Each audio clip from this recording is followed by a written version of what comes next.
Welcome everyone. I'm Jason Landro. I'm one of the founders of Nectar. We're a digital marketing agency with a focus on Amazon. And today we're going to be talking about strategic creative. So how to really build and optimize your content for Amazon and marketplaces and take a data-driven approach. And I'm joined by the great Kathleen Shaban. I'll let her introduce herself. Thanks, Jason. So yes, my name's Kathleen Shaban. I'm the Director of Creative Strategy here at Nectar. I've been with Nectar for a bit over a year and a half now, but I've been in the industry in e-commerce for a bit over a decade, doing everything from some ad strategy as well as then a focus on content strategy and planning, really a focus on how we can make the creative that we have, whether it is on Amazon or on your D2C, function in the best way possible to convert the customers coming in. And really here at Nectar, that's something that is foundational to everything that we do on the creative services team, is making sure that the creative is not just updated for the sake of looking great, but is really strategic. So love my job, love my work, great team to work with here at Nectar. And I have been working both in-house in agencies and in companies as well, doing content strategy for this period of time. So I'm really happy to be here today. Thanks, Jason. Yeah, and Kathleen is awesome, and she also spearheads a lot of the strategy for the accounts to the brands that we work with. So we're just going to dive right in. We're going to talk about main images and titles today, a hot topic, Rufus AI and SEO, and how you should be thinking about approaching it. One, evaluating whether your content is optimized for Rufus, and then how to make adjustments so it is.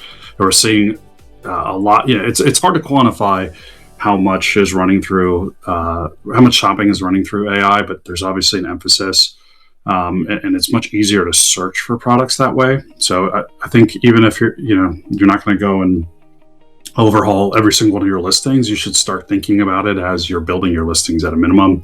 We'll get into listing graphics and brand stores, and then leave an opportunity for questions. Feel free to leave questions in the chat as we're going along. We'll try to address them, and then we'll also reserve time at the end to answer questions. So diving into the main images and titles. Obviously, I always analogize when you're shopping on a marketplace to, it's like if you were to go into a grocery store and look for Caesar salad dressing, and when you walked up, it was just a wall in front of you of different Caesar salad dressings, which is not how it's curated in store. In store, it's curated by brand, typically. So there's a natural break because the groups of products within a brand stand out. Obviously, there's slotting and placement on the shelf, which is a huge differentiator, but it's visually overwhelming, right? Because you look for, in this case, a magnesium supplement, and they're just all the same. So it's all the same product. So how do you stand out from the other brands? That's one aspect. And then the other aspect is making sure that you show up in search to begin with for relevant terms. So I think that is the foundation when you think about that context from like a shopper first perspective as opposed to a brand perspective, is really helpful. What are some of the basics, Kathleen, that you think brands should be paying attention to when they're trying to maximize their visibility in search and click-through rate? Yeah, I mean, I like to talk about this first because I find that brands will right away jump to their listing, their PDP, and talk about, how they want to refresh that or change the infographics, the A+. But we often forget that this is how customers are first seeing the products on Amazon. So it's really important, as you said, to not forget the power of really optimizing those main images. Also, the fact that, majority of people are are shopping on mobile as well. So the titles, they see only the first few characters of the titles, like around 50 characters on the title. So it's really important that we're differentiating the product in that short period of time, that we're really being clear about what it is too. It's amazing how often you don't see the simple fact of what it is. And also to understand what your digital competition really looks like within that space. So, we talk a lot about optimizing for search when it comes to sponsored products and your target strategy for advertising, but you really need to make sure that your content is aligned with that ad strategy too, so you have the right terms in the front of the title that you're trying to dominate on for that category, and you're really coordinating between content and advertising so that those will come up in a really effective way, and you have an understanding of what that competition is that's going to be next to you a lot of the time and how you're standing out against them. So some specific things, like in this example here, there are some titles that are being specific about how much of something you're getting. Magnesium is a very saturated category, so, and it can all sound very similar, look very similar. So little details about the quality of your main image, the specific call outs of what you're offering, like high absorption, for instance, is going to make a huge difference in your click-through rates, just to make sure you're getting, whether it's organic or it's sponsored, you're getting the right traffic to your listing and maximizing that as much as you can. Yeah, and even kind of a more nuanced analysis, I think the companies that factor in e-commerce to product and packaging development can see a significant advantage. As you look here, like Thorn, I think maybe inadvertently has disadvantaged themselves by having white product, that's or the packaging that is predominantly white, which is getting washed out on a white background. It's harder to see. It doesn't catch your eye. Thinking about all these variables, especially the more mature your business is, can have a huge impact on your e-com business. Now, obviously, you can't go. Thorn's not going to necessarily rebrand just because their products don't stick out on the main images, but there's things you can do, like introducing the packaging that we see in the mobile example, the second one, to help give the image more contrast. When you are at a disadvantage. So again, you really want to take a shopper first mentality. I think that's where a lot of brands go wrong. Like if you're shopping for magnesium, what do you care about as a consumer? And that's a lot of the research that we do. What are consumers saying in terms of the questions they're asking, the reviews they're leaving? What do they care about when they're buying a product like this? And then we stack rank that information and determine where to put it. And so the first level is the search results for now. That can change with AI and Rufus, but for now it's the search results. So that's your title, even your main image. So the one thing I always recommend to everyone, the one change, is reframing around a customer-centric view instead of a brand-centric view. It's really easy when you're working, for a brand company. And, I struggle with this with our own marketing, to get lost in your own perspective because you're so immersed in it every day. But I think that is a mistake that ultimately works against you, and you really want to be customer-centric. Absolutely. You want to be aware of what people know about your products too. And so if everybody knows, magnesium is helpful for sleep, that might not be the first thing that you say in search. You want to highlight what's actually different. Yeah, and this shows, I really like to emphasize with examples like this, just the large impact that reframing, refreshing your main images can have on click-through rate and conversion rates on your listings. So it's not just a matter of, Amazon has a lot of restrictions on what you can and cannot do in these images. You really need to have an image on white. There's only so much you can add. However, things like the angle of the product, the color, the quality of of the image itself, adding, a little bit of movement or dynamic nature of the composition of the image can have a huge impact on your click-through rates, especially in categories where sometimes you have some pretty poor images from competitors that you're going up against, or maybe you have some offshore sellers. It's a really great way to really elevate the premium nature of your product. Be accurate about what they're getting, but also put it in literally a good light when it comes to high quality images. This is an example from Chuck It that we've done in the last year or two. And here we saw an average conversion rate increase of 27% just from these changes. So really makes a big difference to make these kinds of changes to your images. And it really looks different in different categories, what that could be, but being creative here about composition and making it really accurate. Some categories, like for instance, the shiny metal on some of the products, like the pans, can be really hard to do accurately, or the microwave. It's really important to have really high quality imagery here, though, that is accurate and gets people excited to click through and learn more. So I can't underemphasize this enough, that oftentimes this is not an area that people spend a lot of time on, but it can make a big difference to collaborate with the traffic you're bringing through with advertising, which is mostly just showing your main image in your title, in the way we use sponsored product ads on Amazon. So really important to do this well. Yeah, and I think the other call out is it can have an impact on your conversion rate. That's what we saw. We did that new photography for Chuck It. The amount of the impact was very surprising to me, and obviously it'll be dictated in part by where you're coming from. Like, you could see, if we go back, that objectively, their content was pretty poor in terms of reflecting the accuracy of the color of the product. It was doing it a disservice, right? So you might not be coming from that place necessarily. I think the point is, you can also, we recommend like having pushing boundaries. Amazon lets brands get away with a lot in terms of main images in a lot of categories. We don't recommend starting with your best-selling products, but trying to mid-tier and your low-tier and subcategories, testing different images, maybe some text overlays that push boundaries, and then trying to work up if it's working. Also looking what other people in the category are doing, and then having a fully compliant version ready. Amazon ultimately is about the customer experience, and so as long as you're not doing anything inappropriate, I think it's something that you can test, especially if other people in the category are doing it.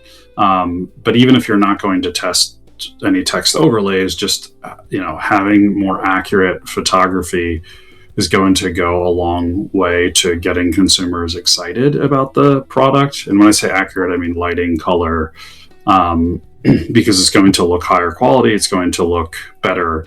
As you can see here, and the more premium you are, in my opinion, the more this will matter, because consumers don't get to, they go off for premium products, they're going off the reviews and the content. And so if you're selling a premium product and your content is not premium, you're kind of you're actively working against yourself in terms of customer trust or subconscious trust, and you don't want to do that, obviously. So the next topic that we have is a hot topic, is Rufus AI and SEO. I'll let Kathleen kind of give an overview here. Yeah, there's so much data coming in now that influences SEO, and Rufus is a really big element of this. It's becoming more and more sophisticated. We see more and more people utilizing within the space. I think we're all getting more used to utilizing question queries as we're learning information, we're doing research on products, and that's starting to be reflected on Amazon too with Rufus. However, I like to frame going into conversations about Rufus and SEO that at the same time that we're we're optimizing for all this data that we have access to now, we have to remember that we're trying to create a compelling human-centered story at the same time. So one of the things that we really like to do through our creative strategy process is being sure that we're looking at all of that data. We're looking at what are people searching for, what is resonating in terms of phrasing and use cases within the category, what are top searched Rufus questions and queries, things like that. But at the same time, we want to have the correct tone of voice for your brand, especially the more premium you are. We want to be differentiating you. We want to be compelling and emotive as well, really kind of acknowledging the real impact that products can have in a positive way on people's lives. So it's important to, balance that with the data that you have. Blend the product differentiators with also your brand story. Oftentimes, a lot of the partners that we work with, they have a real strong brand legacy that sometimes is not very well established on Amazon. They just assume people, oh yes, they recognize our brand, but that can be a big factor in conversion rates as well. So we don't want to forget those core elements. In order to get into Rufus a little bit, we wanted to show some example of the kind of Rufus analysis that we do is quite detailed to get into evaluating where a given product is landing in terms of Rufus optimization. We have created a machine learning model to help to do some of this initial optimization scoring over a course of looking at a lot of different inputs that go into play, different phrasing that is used or not used that leads into this score. And then we take that from the basic data level, and then our strategists, copywriters, SEO strategists will look at this and combine that with keyword research and figure out where we're going to place certain phrases, certain use cases to be able to fully optimize and increase these Rufus AI scores. So one example here, this one is from the pet category with Blue Buffalo product. We tend to see an average of around 80% Rufus optimization. We want it to be, there's really no reason why you can't be 95 to 100%. There's certain very straightforward things that Rufus is looking for. So we would like to see all the products that we work with, and there's no reason why you can't do this for your own brand, is to increase the discoverability, the visibility of your products within Rufus, really be competitive against other big brands out there that might have been refining for this already. And also you can really just increase conversion rates by building trust through these other elements of search that people are utilizing more as well. So some examples from this particular listing that are working well is that if we look here on the next slide, pulled out some screenshots through their infographics, titles, bullet points, the brand story. All of this gets scanned by Rufus. It's not just copy. So anything that you put into an image also can be scanned and analyzed by Rufus AI. So it's valuable across the board for any element that you include. And through this particular listing, you're noticing that there's some strong audience specifications. So they speak directly to senior dog food. They speak directly to the consumer's interest around wholesome ingredients. They give specific information around that. And a lot of what Rufus is looking for is the specificity, is looking for the specific elements of, the fact that the senior dog food is really formulated for the kind of nutritional needs with specific examples. Also, there's clear problem solving, and also there's some elements where it's just being really direct about the input that you're getting from the product. So highlighting here, for instance, the direct target demographic of the dog food, whether you're selling, an appliance, for instance, within the Amazon space, it's addressing, what kind of home environment is this for? Is this more for commercial food production? Is this for, the home cook? How easy is it to use? Various elements like that. So there's just fun ways to make the content more relatable, and that's exactly what Rufus is also looking for, is the specific answers to questions that people might be asking. Now, it doesn't mean that you have to have a Q&A or a frequently asked questions section like here on the right that they have. You don't have to literally answer the question like an answer, but you can incorporate some detailed information in here so that you get a higher score on relatability. And this is a little bit of a breakdown to give you some concrete examples of what I'm talking about. When I say Rufus is looking for very specific phrasing, they're looking for things like interested in. So, for instance, the copy speaks to owners wanting wholesome, limited ingredients. It specifically mentions that in this particular listing.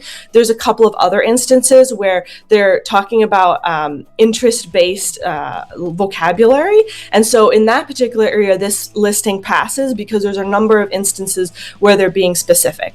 Where there's, for instance, some opportunity for improvement is more around the functionality aspect here on the top left, used for a specific function. So, for instance, this listing could be improved with that more mention of like the outcomes that you see in the reviews. As part of the reason why we do a lot of review analysis, both of the listings that we're optimizing and your competitive listings, is to ensure that we are not just speaking to what we think is great about the products, but what customers are really resonating with. So focusing more on the benefits and the outcomes than the features. If you have a particular, new technology, for instance, what is the real outcome and the real benefit, the functional benefit of that to the customer? Things like, in this case, it's helping with dogs to recover, for instance. There's more we could say about the health outcomes of this particular dog food to bring that out to life. And we can get inspiration from that often from the reviews and the real customer experiences, or even highlighting their reviews directly in the content itself. Another area here where they particularly didn't score highly on was used with complementary items. There's oftentimes people ask Rufus, can I utilize, this sheet on this size of bed? Is there a pillowcase that goes with it? There's like a lot of questions around how products work together. And that's often, this is probably one of the areas we see a fail on the most often across the analysis we do, is around complementary items. So, reviewers will often state things like, I mix this with their wet food, or I add beef broth, or, different elements like that for this category is relevant. We see this across the board in different categories, like how can I use this product maybe with another product? If you have complementary products you're selling within your catalog, you definitely want to bring that to light somewhere in the content so that Rufus is not suggesting another brand's product when someone is asking a question like this. Yeah, and I think this goes back to also your research. You want to make sure that you understand how consumers are buying products like yours, and then building content that is responsive to that. And that's where it's not all about features, it's also about use. And so, I think companies and brands need to evolve their e-commerce content process to account for AI search, because this isn't only relevant to Amazon's AI search, but it's also relevant to ChatGPT and Gemini and so on. It's like, help me find dog food without grain, or help me find dog food with a senior dog, or for a picky eater. Right, that's how people are searching, which is a slight difference. And it's not just about a keyword, or sometimes it's help me find dog food for a senior dog who doesn't like this, right? So you're introducing some negative term. So the way search has worked historically has not been that way. So that's not how consumers have searched. So the way consumers are searching is evolving. The way you build content has to evolve with it if you want to, continue to index high or improve your indexing. One question we just got, which is a good question from Breton, is Rufus prioritizing the content in any kind of way? For instance, is it looking at bullets and title first, then images and A+ content? Yeah, the answer to that is that I am not aware of any kind of prioritization. What we've been told by Amazon is that they're looking at every element that you have, including even back-end search terms, and they're scraping everything from top to bottom. So, sometimes we get questions from brands about, will it really help for Rufus if I put a like a complementary mention of a use of a product in the back end because it's not one of the most common uses? The answer is yes. Like if you put it anywhere, they're going to scrape and find it. So we haven't learned of any like particular emphasis, like you need to make sure to have X in your title if that's the most important thing for your product. I think that it comes down to prioritization and messaging hierarchy more for the sake of the customer to find it on their own. When it comes to Rufus AI, it looks everywhere very quickly and efficiently. When it comes to the human being, it can be harder to define and find those things. So that's really where the messaging hierarchy comes in. And we would prioritize some of that core information earlier on. That's a great question. So just a couple more things on Rufus, and then we'll move on to some more of that conversion-based conversation around the graphics. This is highlighting in more detail some of these areas for that particular dog food listing that could use more optimization. There's like a 27% gap with this particular product. That is a significant area of improvement that you could do. And you can see from some of the examples here that we're talking about really being specific copy that mentions things like maintaining energy requirements, or talking about specific times of days or routine or seasonal needs that a product might fulfill. So these are all areas that can be really really helpful. And again, inspiration can often come from reviews, whether even if it's off Amazon, you have a database of your own customers there and kind of how they interact with products, especially if you're launching new on Amazon. That can be a great way to start to get some insight, but really avoiding generalized language is probably the biggest thing you can do when it comes to Rufus optimization. All right, so we want to spend a little bit of time on listing graphics, just because this is really where the conversion comes into play. As soon as you get to a listing, you see the infographics or listing carousel images. Different people call it different things.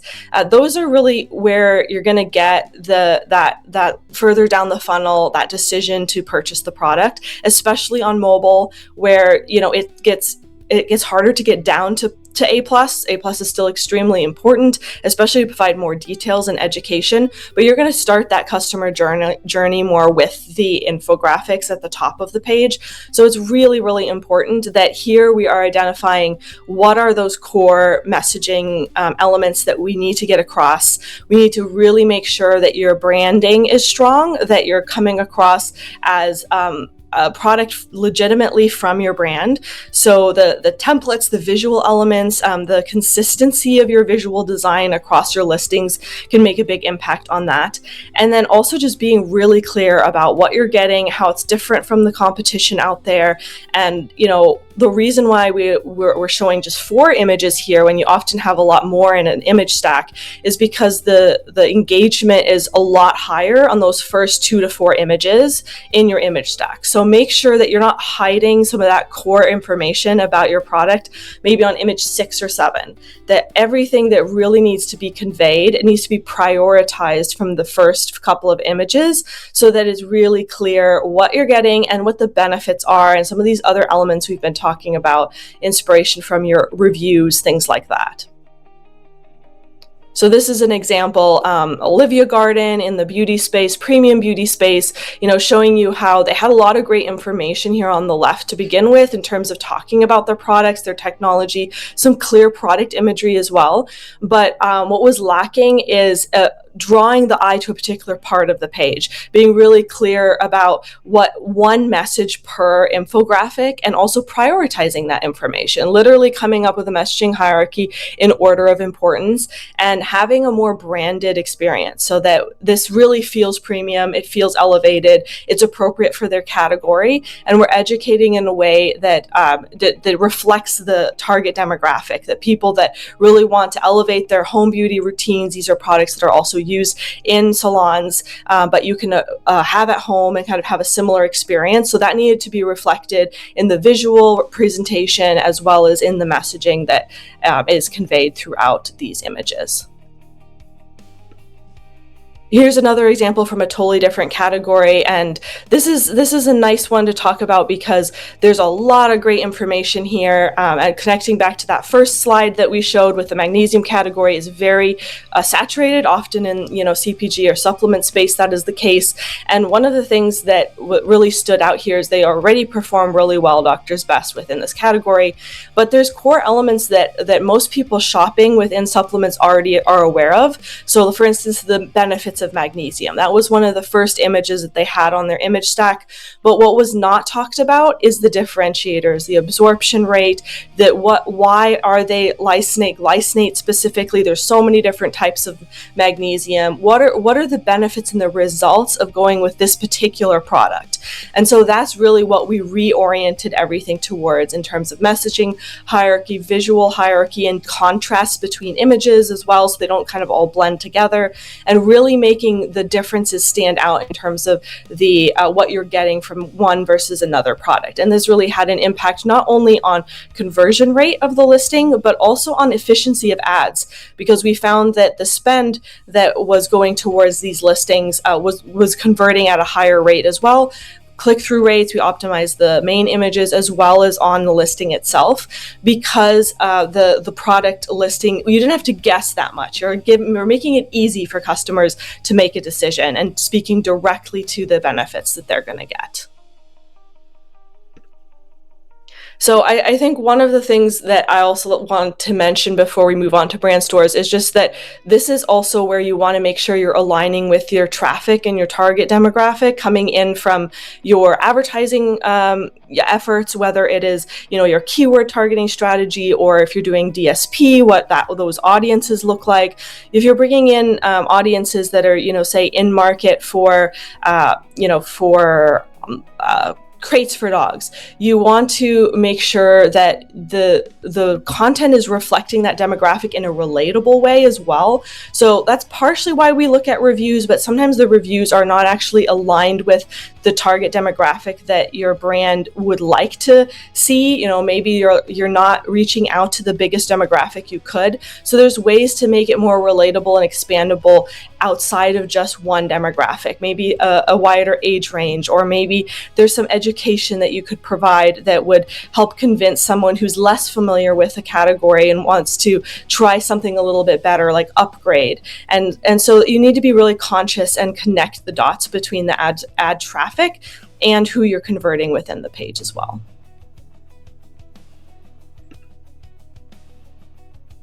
Alrighty, so a few little things about brand stores. There's so much that we could talk about here, Jason. I feel like this is such a big topic. We could spend a whole hour talking about brand stores alone.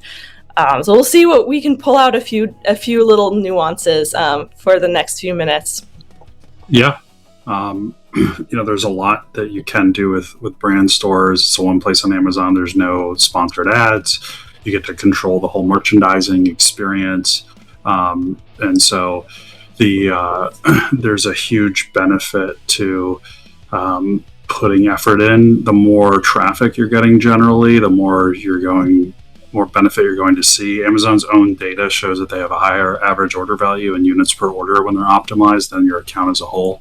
So it's a really good place to do intentional merchandising. And we have a really methodical process about how we identify the opportunities and curate them. So I'll let Kathleen look through that quickly.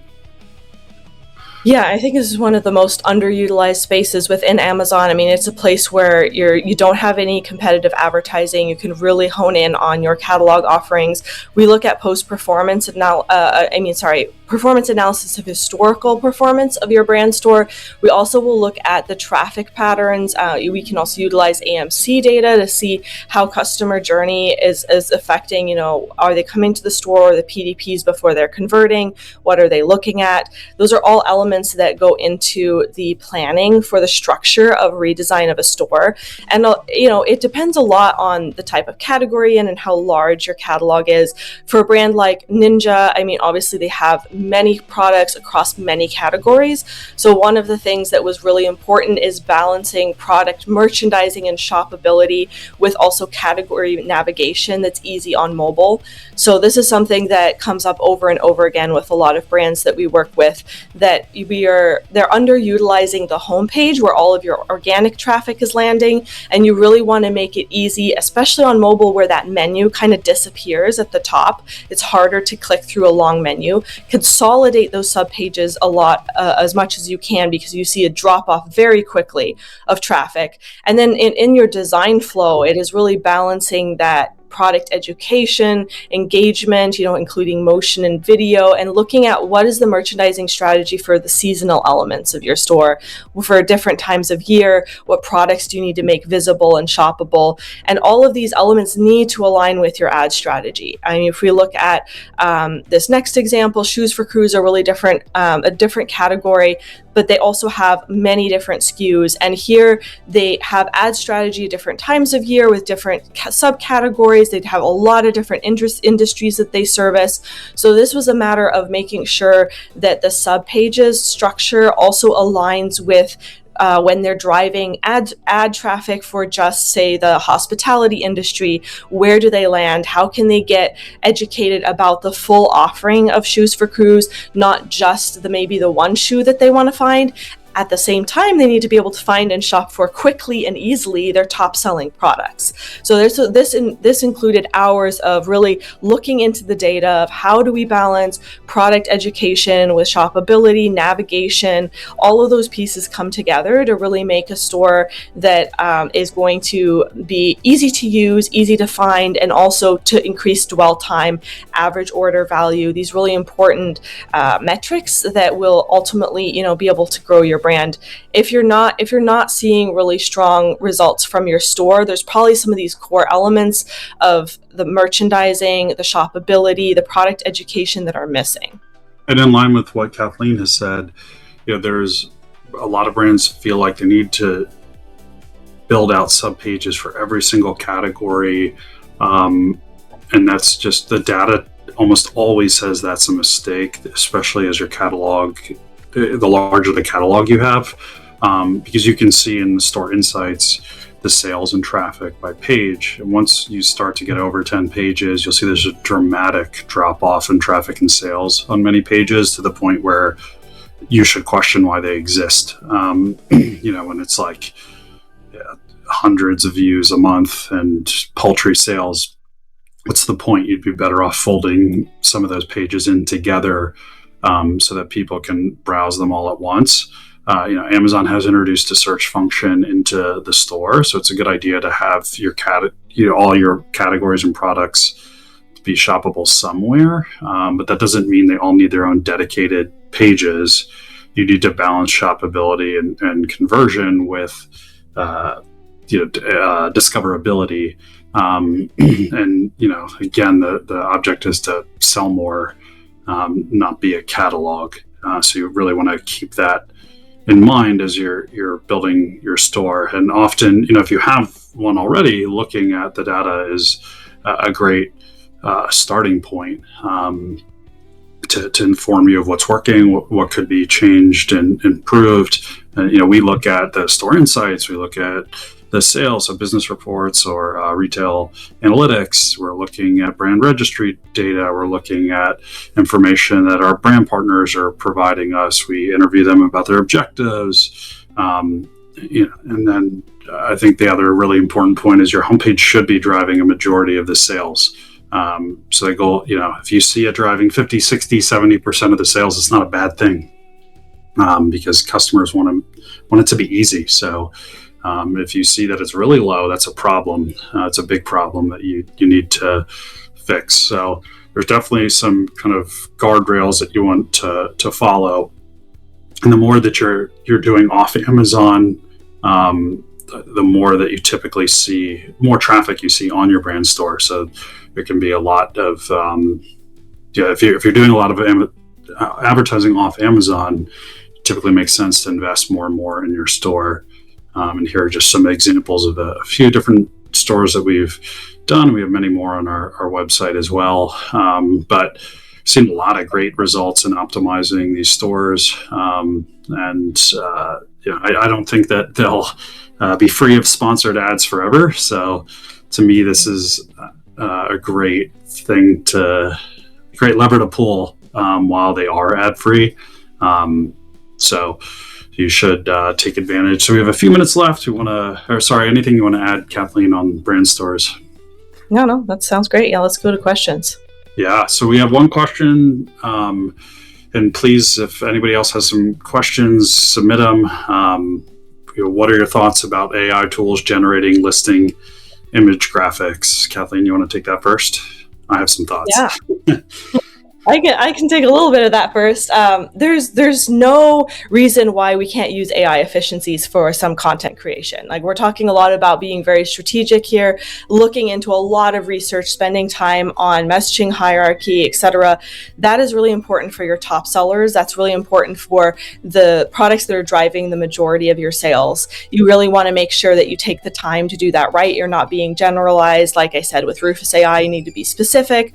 But when it comes to the rest of the tail of your catalog, those lower tiered items, those items that might be in subcategories that are not your main bread and butter, then absolutely there are some ways that we can be more efficient with taking some guidelines. I wouldn't just do it with no guidance. One of the things that we do is we develop systems to create more efficient AI generated creative, where we're inputting brand guidelines, where we have style inputs. It's quite sophisticated. It actually does pull in also review analysis and other elements to make the AI output accurate, to also make sure that the core image of your product itself is not being generated by AI, but you're feeding that into there so that it's accurate, because it's very important on Amazon. It doesn't add extra pieces to your product that aren't actually there.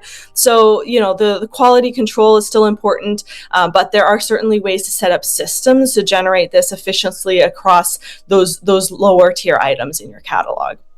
Yeah, and I would add, AI is exciting for content generation. I'm obviously active on LinkedIn, and I see a lot of people, doing these lead gen magnets where they say, oh, you can create these things in simple steps. And if you actually start to look at their images, many of them that they use as examples, they're off in terms of sizing and scale.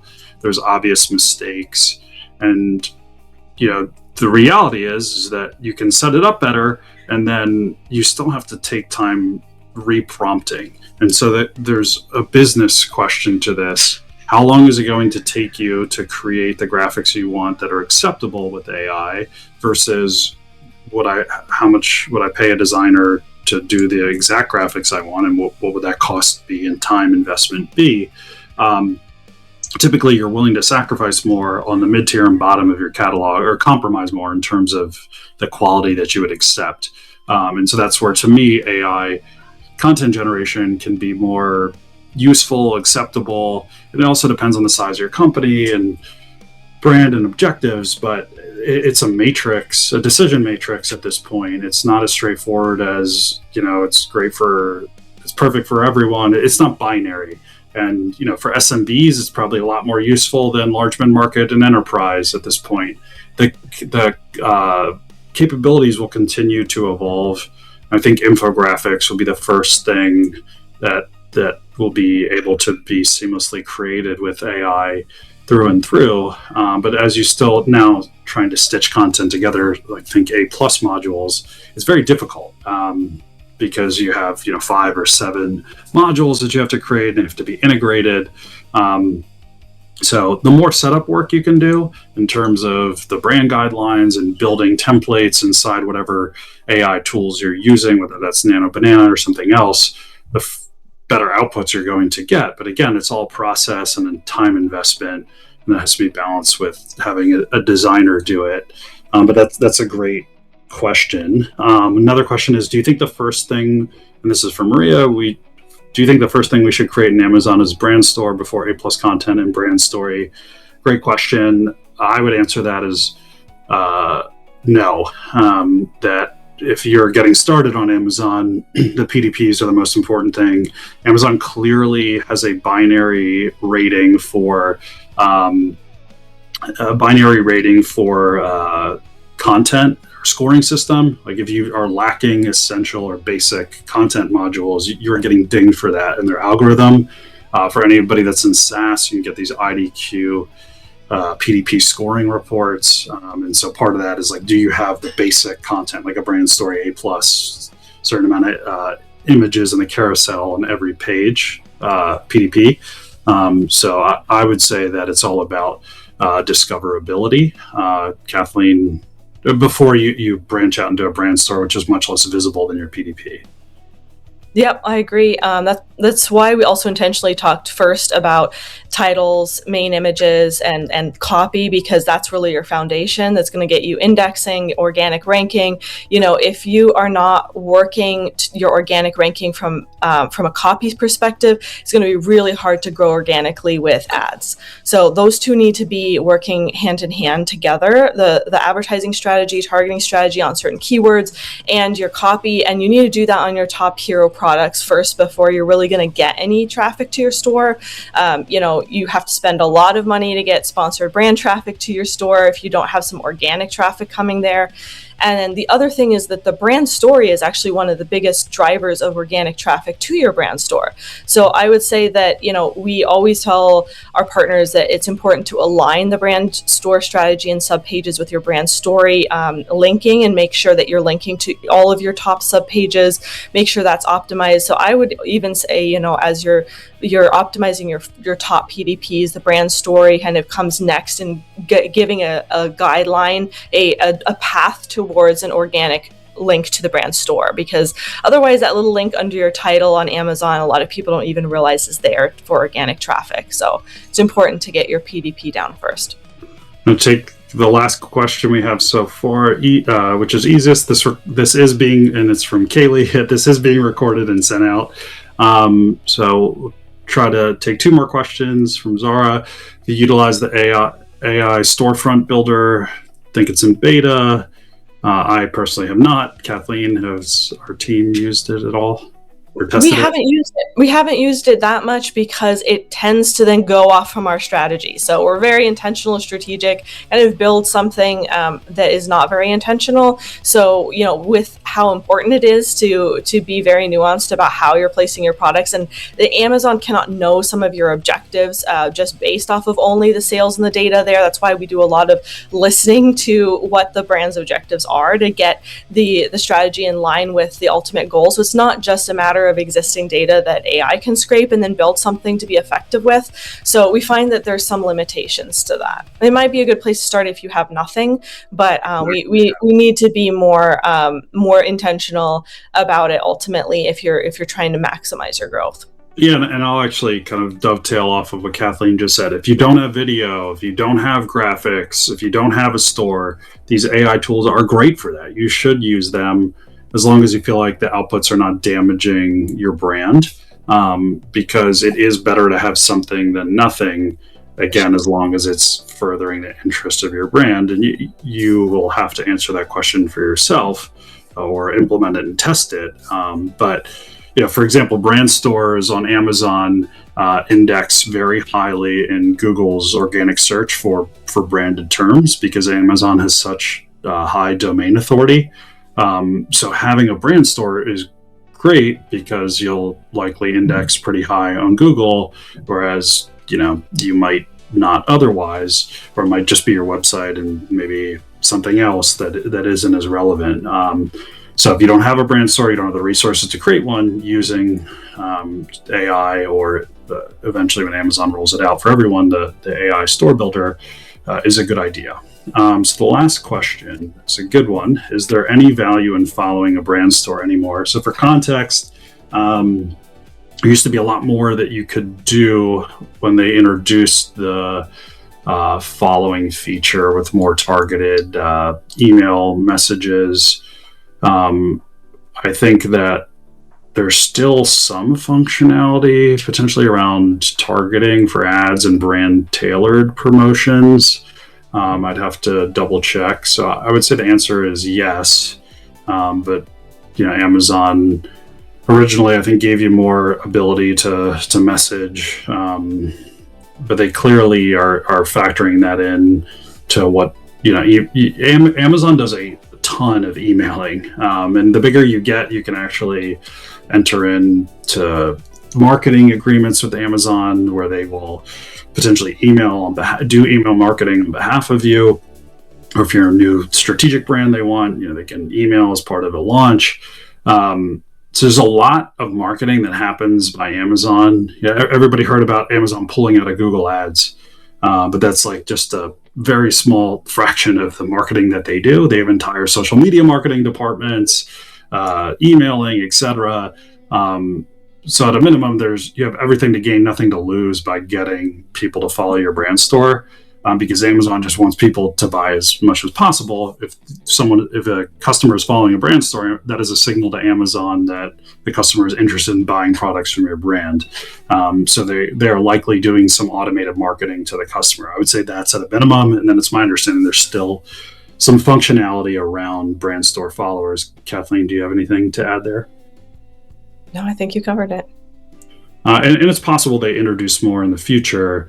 And bring back some more functionality. So if you have more followers, you'll be able to leverage that better. So we appreciate everyone joining today. We'll be continuing to do these webinars. Our intent is to really be very, very tactical and give you value. That being said, if you feel like we can help you further something with your brand, don't hesitate to reach out to us on our website or reach out to Kathleen or me on LinkedIn. Love to talk about how we can potentially help. And I want to thank Kathleen today for joining. It was excellent. Thanks for being on. Lots of fun to talk about these things. Thanks, Jason. Have a good one, everyone. Thanks.